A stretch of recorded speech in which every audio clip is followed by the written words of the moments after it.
Friends, welcome to study with Mayank, myself Shanti. Friends, हमने chapter 7 complete किया। अब आज हम चैप्टर 8 शुरू करेंगे। ओके, हमारा चैप्टर 8 है जीव जनन कैसे करते हैं। तो फ्रेंड्स, जीवों में जनन की क्रियाविधि पर चर्चा करने से पहले एक प्रश्न के बारे में सोचते हैं कि जीव जनन क्यों करते हैं। वास्तव में पोषण, श्वसन और उत्सर्जन जैसे आवश्यक जैव प्रक्रमों की तुलना में किसी भी जीव को जीवित रहने के लिए जनन करने की आवश्यकता नहीं होती है ना। वो जनन किए बिना ही जीवित रह सकता है। तो दूसरी ओर जीव को अपने जैसे संतान उत्पन्न करने के लिए बहुत अधिक ऊर्जा व्यय करनी पड़ती है।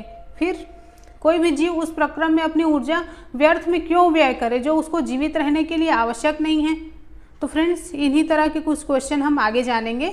तो इस प्रश्न का जो भी उत्तर हो, पर ये स्पष्ट है कि हमें इस धरती पर जीव इसलिए दिखाई देते हैं क्योंकि वो जनन करते हैं। यदि वो जीव एक ही प्रकार का होता है तो कोई भी जनन द्वारा अपने जैसे जीव उत्पन्न नहीं करता, तो शायद हम उनके अस्तित्व के बारे में पता भी नहीं चलता हमको, है ना। तो किसी स्पीसीज में पाए जाने वाले जीवों की जो बहुत विशाल संख्या है हमें उसके अस्तित्व का ज्ञान कराती है। हमें कैसे पता चलता है कि दो व्यष्टि एक ही स्पीसीज के सदस्य हैं। व्यष्टि मतलब जीव, ठीक है, एक ही स्पीसीज के सदस्य हैं। तो सामान्यतः हम ऐसा इसलिए कहते हैं क्योंकि वो एक समान दिखाई देते हैं, है ना। मतलब जनन करने वाले जीव संतति का सृजन करते हैं, संतति उत्पन्न करते हैं जो बहुत सीमा तक उसी के समान दिखाई देते हैं। ओके, तो चैप्टर शुरू करते हैं। 8.1, क्या जीव पूर्णतः अपनी प्रतिकृति का सृजन करते हैं। प्रतिकृति मतलब अपने जैसे, या फिर हम कह सकते हैं फोटोकॉपी, ठीक है। तो जनन में एक कोशिका द्वारा डीएनए प्रतिकृति का निर्माण तथा अतिरिक्त कोशिकीय संगठन का सृजन होता है। चलिए इसको समझते हैं। फ्रेंड्स, अलग अलग जीवों की अभिकल्प मतलब उसके शरीर की रचना, आकार और आकृति समान होने के कारण ही वो एक जैसे दिखाई देते हैं। शरीर की रचना समान होने के लिए उसका ब्लूप्रिंट भी समान होना चाहिए। मतलब अपने आधारभूत स्तर पर जनन जीव के रचना का मतलब उसके शरीर के अभिकल्प का ब्लूप्रिंट तैयार करता है, ठीक है। आप क्लास 9th में पढ़ चुके हैं कि कोशिका के केंद्रक में पाए जाने वाले गुणसूत्रों के डीएनए मतलब डीऑक्सी राइबोन्यूक्लिक अम्ल के अणुओं में आनुवांशिक गुणों का संदेश होता है जो जनक से संतान में पीढ़ी दर पीढ़ी जाता है। ओके, तो कोशिका के केंद्रक के डीएनए में प्रोटीन संश्लेषण के लिए सूचना निहित होती है ना। तो इस संदेश के अलग अलग होने के अवस्था में बनने वाला प्रोटीन भी अलग अलग होगा और अलग अलग प्रोटीन के कारण अंततः जो शरीर अभिकल्प है, शरीर की रचना है, उसमें भी विविधता होगी, है ना। तो इसीलिए जनन की मूल घटना जो है वो डीएनए की प्रतिकृति बनाना है। ओके, तो डीएनए की प्रतिकृति बनाने के लिए कोशिकाएं अलग अलग रासायनिक क्रियाओं का उपयोग करती हैं, ठीक है। तो जनन कोशिका में एक प्रकार के डीएनए की दो प्रतिकृतियां बनती हैं और उसका एक दूसरे से अलग होना भी आवश्यक है। पर डीएनए की एक प्रतिकृति को मूल कोशिका में रखकर दूसरी प्रतिकृति को उससे बाहर निकाल देने से काम नहीं चलेगा, क्योंकि दूसरी प्रतिकृति के पास जैव प्रक्रमों के अनुरक्षण हेतु मतलब रख रखाव हेतु संगठित कोशिकीय संरचना तो नहीं होगी, है ना। तो इसीलिए डीएनए की प्रतिकृति बनाने के साथ साथ दूसरी कोशिकीय संरचना का सृजन भी होता रहता है। इसके बाद डीएनए की प्रतिकृतियां अलग हो जाती हैं, ठीक है। तो इसी के परिणाम स्वरूप एक कोशिका विभाजित होकर दो कोशिकाएं बनाती हैं। ओके, तो ये दोनों कोशिकाएं देखने में एक समान है, पर क्या वो पूरी तरह से एक जैसे हैं। तो इस प्रश्न का उत्तर हमें इस बात पर निर्भर करता है कि प्रतिकृति की जो प्रक्रियाएं हैं वो कितनी यथार्थता से संपादित होती हैं, कितनी सटीकता से संपादित होती हैं, ठीक है। कोई भी जैव रासायनिक प्रक्रम पूरी तरह से विश्वसनीय नहीं होती। इसीलिए यह अपेक्षित है कि डीएनए प्रतिकृति की प्रक्रिया में कुछ गड़बड़ी आ जाएगी। मतलब बनने वाली डीएनए प्रतिकृतियां एक समान तो होंगी पर मौलिक डीएनए का समरूप नहीं होंगी। मतलब जो मौलिक डीएनए है जैसे माता पिता के जो डीएनए हैं उनकी तरह बच्चों में आने वाला डीएनए सेम नहीं होगा, है ना। उसमें कुछ ना कुछ फॉल्ट, मतलब कुछ ना कुछ विभिन्नता होगी, फॉल्ट नहीं बोला जा सकता इसको, विभिन्नता होगी, ठीक है। और हो भी सकता है कि कुछ विभिन्नताएं इतनी ज़्यादा उग्र हों कि डीएनए की नई प्रतिकृति अपने कोशिकीय संगठन के साथ समायोजित नहीं हो पाए। इसी प्रकार की संतति कोशिकाएं जो हैं वो मर जाती हैं। दूसरी ओर डीएनए प्रतिकृति की अनेक विभिन्नताएं इतनी उग्र नहीं होती, इसलिए संतति कोशिकाएं समान होते हुए भी किसी न किसी रूप में एक दूसरे से अलग होती हैं। और जनन में होने वाली ये विभिन्नताएं जैव विकास का आधार है, जिसको हम आगे पढ़ेंगे। ओके, ठीक है फ्रेंड। तो चलिए 8.1 का 1 देखते हैं, विभिन्नता का महत्व। किसी प्रजाति की समष्टि के स्थायित्व का संबंध जनन से है। विभिन्नताएं स्पीशीज की उत्तरजीविता बनाए रखने में उपयोगी हैं। फ्रेंड्स, अपनी जनन क्षमता का उपयोग कर जीवों की जो समष्टि है परितंत्र में स्थान अथवा निकेत ग्रहण करते हैं। अब ये निकेत क्या होता है, परितंत्र क्या होता है, तो हमारे चारों ओर पर्यावरण है ना, उसी को परितंत्र बोलते हैं। अब निकेत क्या होता है, तो कोई भी एक प्रजाति को जीवित रहने के लिए जिन जैविक, भौतिक और रासायनिक कारकों की जरूरत होती है उन्हीं को मिलाकर, मतलब सम्मिलित रूप से निकेत कहते हैं। मतलब प्रत्येक प्रजाति का एक विशेष निकेत होता है और कोई भी दो प्रजाति एक ही निकेत में नहीं रह सकती, ठीक है। ये निकेत शब्द बार बार आएगा। ओके, तो जनन के दौरान डीएनए प्रतिकृति का अविरोध जो जीव की शारीरिक संरचना और डिजाइन के लिए बहुत महत्वपूर्ण है, जो उसे विशिष्ट निकेत के योग्य बनाती हैं, ठीक है, उसके चारों ओर के वातावरण के योग्य बनाती हैं। इसीलिए किसी भी प्रजाति, किसी भी स्पीशीज की जो जीव हैं उसके स्थायित्व का संबंध उसके जनन से है, यही यहाँ पे कहा गया है, ठीक है। चलिए आगे देखते हैं 8.2 एकल जीवों में प्रजनन की विधि। इसको मैं थोड़ा सा और समझा देती हूँ ये निकेत के बारे में। तो निकेत में बहुत से परिवर्तन होते रहते हैं जो जीवों के नियंत्रण के बाहर हैं, जैसे कि पृथ्वी का ताप कम या अधिक हो सकता है, जल स्तर में परिवर्तन हो सकता है, या किसी उल्कापिंड का टकराना इसके कुछ एग्जाम्पल हैं। यदि एक समष्टि अपने निकेत के अनुकूल है तब निकेत में कुछ उग्र परिवर्तन आते हैं, तो ऐसी अवस्था में समष्टि का समूल विनाश भी संभव है। पर यदि समष्टि के जीवों में कुछ विभिन्नता होगी तो उसके जीवित रहने की कुछ संभावना है। मतलब यदि शीतोष्ण जल में पाए जाने वाले, बहुत ठंडे जल में पाए जाने वाले जीवाणुओं की कोई समष्टि और वैश्विक उष्मीकरण मतलब ग्लोबल वार्मिंग के कारण जल का ताप जो है बढ़ जाता है, तो बहुत सारे जो जीवाणु हैं जो ठंडे जल में रहने के लिए अनुकूलित हैं, तो ग्लोबल वार्मिंग के कारण वो जीवाणु क्या होंगे, मर जाएंगे। पर अगर उनमें कुछ ऐसे परिवर्तन आ जाए, उसके डीएनए में कुछ ऐसे परिवर्तन आ जाए जिससे वो उष्ण प्रतिरोधी क्षमता वाले हो सकते हैं, तो वो जीवित रह सकते हैं और वृद्धि करते हैं। तो यही कहा गया है कि विभिन्नताएं स्पीशीज की उत्तरजीविता को बनाए रखने के लिए उपयोगी हैं, ठीक है। चलिए अब देखते हैं 8.2 एकल जीवों में प्रजनन की विधि। एकल जीव मतलब एक कोश की जीव। फ्रेंड्स, अब ये जानने के बाद कि जनन किस प्रकार कार्य करता है, चलिए हम जाने कि विभिन्न जीव वास्तव में किस प्रकार जनन करते हैं। विभिन्न जीवों में जनन की विधि उसके शारीरिक रचना के आधार पर निर्भर करती है। कैसे? तो 8.2 का 1 विखंडन।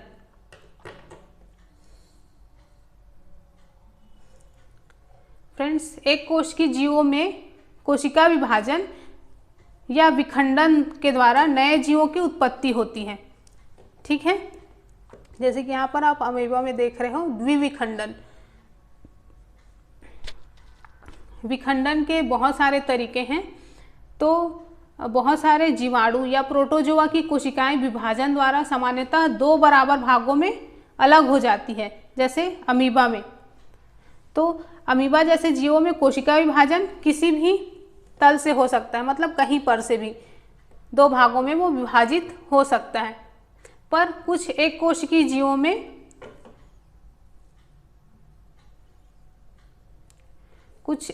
जीवों में शारीरिक संरचना बहुत अधिक संगठित होती है।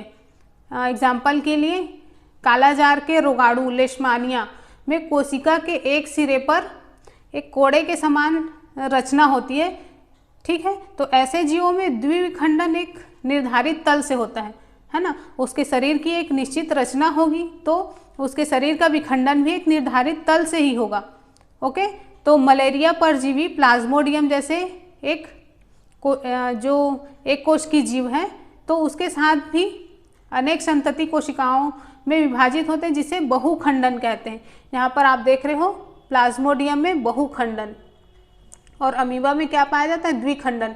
मतलब ये जो उसकी केंद्रक है वो 2 भागों में विभाजित हो रही है, फिर दोनों भाग जो है अलग अलग जीव का निर्माण कर रहे हैं, तो इसी को द्विखंडन कहा जाता है। यहाँ पर आप देख रहे हो प्लाज्मोडियम में बहुखंडन, तो प्लाज्मोडियम का ये देख रहे हो, तो ये जब खंडित होगा तो इससे बहुत सारे संतति कोशिकाएं का निर्माण होगा। ठीक है,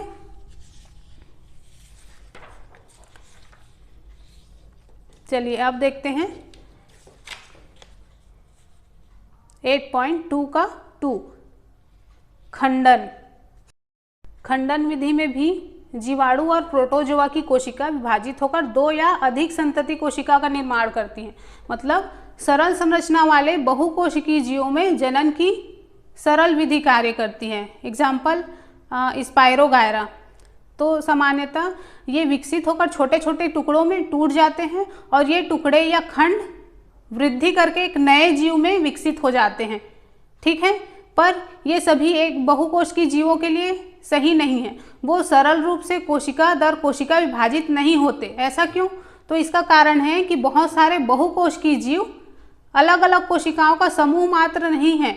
विशेष कार्य करने के लिए विशिष्ट कोशिकाएं संगठित होकर ऊतक का निर्माण करती हैं, है ना, और ऊतक संगठित होकर अंग बनाते हैं, तो शरीर में इसकी स्थिति भी निश्चित होती है। तो ऐसी जो सजग व्यवस्थित परिस्थिति में कोशिका दर कोशिका विभाजन जो है अव्यावहारिक है। ओके, तो इसीलिए बहुकोश की जीवों को जनन के लिए अपेक्षाकृत अधिक जटिल विधि की आवश्यकता होती है। ओके, तो बहुकोश की जीवों द्वारा प्रयुक्त एक बहुत ही सामान्य विधि यह है कि विभिन्न प्रकार की कोशिकाएं विशिष्ट कार्य करने के लिए दक्ष होती हैं। तो इस समान व्यवस्था का पालन करते हुए इस प्रकार की जीवों में जनन के लिए एक विशिष्ट प्रकार की कोशिकाएं होती हैं। तो क्या जीवों के अनेक प्रकार की जीव क्या है, अनेक प्रकार की कोशिकाओं का बना होता है? तो इसका उत्तर ये है कि जीव में कुछ ऐसी कोशिकाएं होनी चाहिए जिनमें वृद्धि, क्रम, प्रसरण और उचित परिस्थिति में विशेष प्रकार की कोशिका बनाने की क्षमता हो। ठीक है, चलिए अब आगे देखते हैं 8.2 का 3 पुनरुद्भवन या पुनर्जनन। फ्रेंड्स, यहाँ पर बताया गया है कि यदि हाइड्रा जैसे जीवों का शरीर कई टुकड़ों में विलग हो जाता है तो प्रत्येक भाग से पुनरुद्भवन द्वारा नए जीव विकसित हो जाते हैं। इनमें कुछ मुकुल भी उभर कर नए जीव में विकसित हो जाते हैं। ठीक है, तो चलिए इस पुनरुद्भवन या पुनर्जनन को भी हम समझ लेते हैं। यहाँ पर आपको प्लेनेरिया में पुनरुद्भवन का चित्र मैं दिखा रही हूँ। तो फ्रेंड्स, पूरी तरह से विभेदित, मतलब जिनमें शरीर जो है अलग अलग भागों में विभेदित होता है, में जीवों में अपने कायिक भाग से नए जीव के निर्माण की क्षमता होती है। मतलब यदि किसी कारणवश जीव टूट जाता है, छत विछत हो जाता है या कुछ टुकड़ों में बढ़ जाता है, तो इसके अनेक टुकड़े वृद्धि करके नए जीव में विकसित हो जाते हैं। जैसे कि आप प्लेनेरिया में देख रहे हो, है ना, ये यहाँ से 3 भागों में टूट गया और ये तीनों भाग जो है एक नए जीव का निर्माण कर लेते हैं। ठीक है, तो इसी का एक एग्जाम्पल हाइड्रा भी है और प्लेनेरिया भी है। तो प्लेनेरिया क्या है, एक सरल प्राणी है जो यदि कई टुकड़ों में काट दिया जाए तो उसका प्रत्येक टुकड़ा विकसित होकर पूर्ण जीव का निर्माण कर लेता है। तो यही क्या कहलाता है, यही पुनरुद्भवन कहलाता है। पुनरुद्भवन या पुनर्जनन विशिष्ट कोशिकाओं द्वारा संपादित होता है और इन कोशिकाओं के क्रम प्रसरण से अनेक कोशिकाएं बन जाती हैं। ठीक है, कोशिकाओं के इस समूह से परिवर्तन के बाद अलग अलग प्रकार की कोशिकाएं और ऊतक बनते हैं और ये परिवर्तन बहुत ही व्यवस्थित रूप में और क्रम से होता है, जिससे परिवर्धन कहते हैं। ठीक है, पर पुनरुद्भवन जनन के समान नहीं है। क्यों? इसका मुख्य कारण ये है कि सभी जीव के किसी भी भाग को काटकर सामान्यतः नया जीव उत्पन्न नहीं होता। क्या हम अपने हाथ को काट देंगे तो इससे नया हाथ निकल जाएगा, या एक नया कोई पूरा मानव बन सकता है एक हाथ काट देने से? नहीं, ये किसी किसी जीव में ही होता है, जैसे कि प्लेनेरिया में। ओके, अब हम आगे देखेंगे 8.2 का 4 मुकुलन। फ्रेंड्स, हाइड्रा जैसे कुछ प्राणी पुनर्जनन की क्षमता वाली कोशिकाओं का उपयोग कर मुकुलन के लिए करते हैं।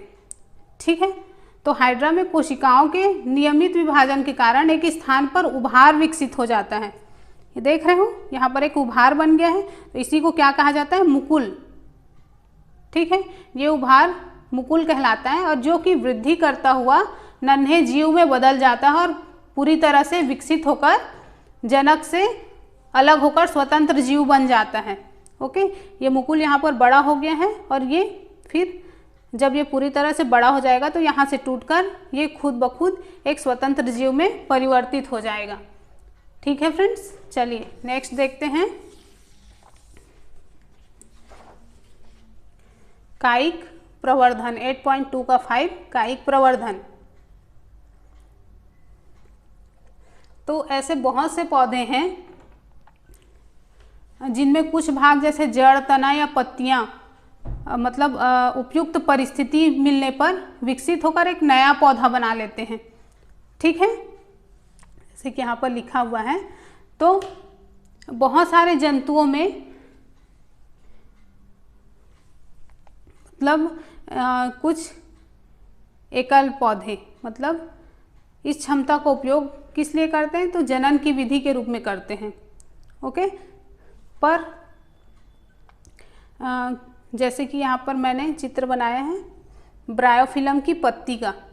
तो यहाँ पर ये कलिका के साथ ब्रायोफिलम की पत्ती, यहाँ पर आप देख रहे हो पत्ती से ही जनन के द्वारा नए पौधे का निर्माण हो रहा है।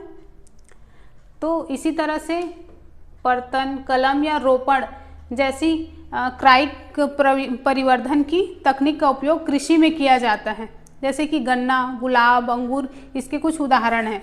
कायिक प्रवर्धन द्वारा उगाए गए पौधों में बीज द्वारा उगाए गए पौधों की अपेक्षा फूल और फल कम समय में लगने लगता है और यह पद्धति केला, संतरा, गुलाब और चमेली जैसे उन पौधों को उगाने के लिए उपयोगी है जो बीज उत्पन्न करने की क्षमता खो चुके हैं या जिनमें बीज उत्पन्न नहीं होता। उनको कायिक प्रवर्धन के द्वारा ही नया पौधा बनाया जाता है उसका। ठीक है, तो कायिक प्रवर्धन का दूसरा लाभ ये है कि इस प्रकार उत्पन्न सभी पौधे आनुवांशिक रूप से अपने जनक पौधों के समान ही होते हैं, क्योंकि वो उसके शरीर के एक भाग से ही बने हुए हैं, इसलिए वो अपने पेरेंट की तरह ही होते हैं। ठीक है, तो इसी प्रकार जो ब्रायोफिलम की पत्तियां हैं तो इसके कोर पर आप कुछ कलिकाएं विकसित होते हुए देख रहे हो। तो ये कलिकाएं जो विकसित होती हैं फिर टूटकर गिर जाती हैं मिट्टी में और एक नए पौधों में विकसित हो जाती हैं। ठीक है, चलिए अब आगे देखते हैं ऊतक संवर्धन। ऊतक संवर्धन क्या होता है? टिश्यू कल्चर जिसको बोलते हैं। तो पौधों के ऊतक अथवा उसकी कोशिकाओं को पौधों के शीर्ष के वर्धमान भाग से पृथक कर नए पौधे उगाए जाते हैं। फ्रेंड्स, कोई भी पौधा है तो उसके शीर्ष मतलब सिरे के भाग को काट कर कोशिकीय संवर्धन किया जाता है। मतलब इन कोशिकाओं को कृत्रिम पोषण माध्यम में रखा जाता है जिसमें कोशिकाएं विभाजित होकर अनेक कोशिकाओं का छोटा समूह बनाती हैं, जिसको क्या कहते हैं? कैलस कहते हैं। ठीक है, कैलस, कैलस क्या होता है? तो कोशिकाओं का छोटा सा समूह बनता है जिसको कैलस कहते हैं और इस कैलस को वृद्धि और विभेदन के हार्मोन युक्त एक माध्यम में रखा जाता है जहाँ पौधों को फिर मिट्टी में रोप देते हैं जब ये थोड़ा बड़ा हो जाता है तो जिससे कि वृद्धि कर जो विकसित पौधा बन जाता है। और ऊतक संवर्धन तकनीक द्वारा एक पौधे से अनेक पौधे उगाए जा सकते हैं और ये संक्रमण मुक्त परिस्थिति में उत्पन्न किए जा सकते हैं। ठीक है, इस तकनीक का उपयोग सामान्यतः सजावटी पौधों के संवर्धन में किया जाता है। ओके, तो चलिए आगे देखते हैं 8.2 का 6 बीजाणु समासंग।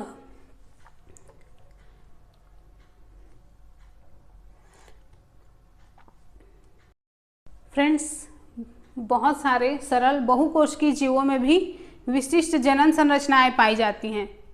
ठीक है, जैसा कि आप इस चित्र में देख रहे हो, ये क्या है, राइजोपस में बीजाणु समासंग, मतलब बीजाणु का बनना और फूटना। तो ये राइजोपस का कवक जाल है, राइजोपस का क्या है, कवक जाल है। तो ये जनन के भाग नहीं है, फिर भी जो ये ऊपर की ओर उठे हुए जो तंतुओं में कुछ गोल संरचनाएं जो हैं वो जनन में भाग लेती हैं। ठीक है, ये गुच्छ बीजाणुधानी है जिसमें विशेष कोशिकाएं या बीजाणु पाए जाते हैं। ये बीजाणु वृद्धि करके राइजोपस के नए जीव उत्पन्न करते हैं। ओके, तो बीजाणु के चारों ओर एक मोटी भित्ति होती है जो प्रतिकूल परिस्थितियों में उसकी रक्षा करती है और नम सतह के संपर्क में आने पर यह वृद्धि करने लगते हैं। ठीक है फ्रेंड्स, यहाँ पर अगर मौसम अनुकूल रहे उनके, मतलब ब्रेड में जो राइजोपस उगता है ना, कवक है ना, उसमें आप इस तरह से देख सकते हो। तो ये फूटता है तो इसमें से जो बीजाणु होते हैं, छोटे छोटे बीज होते हैं, वो निकल कर हवा में बिखर जाते हैं। ये बहुत सूक्ष्म होते हैं जो हमको दिखाई नहीं देते। ठीक है, तो ये हवा में फैल जाते हैं और दूसरी चीज़ों में जाकर गिर जाते हैं या बैठ जाते हैं।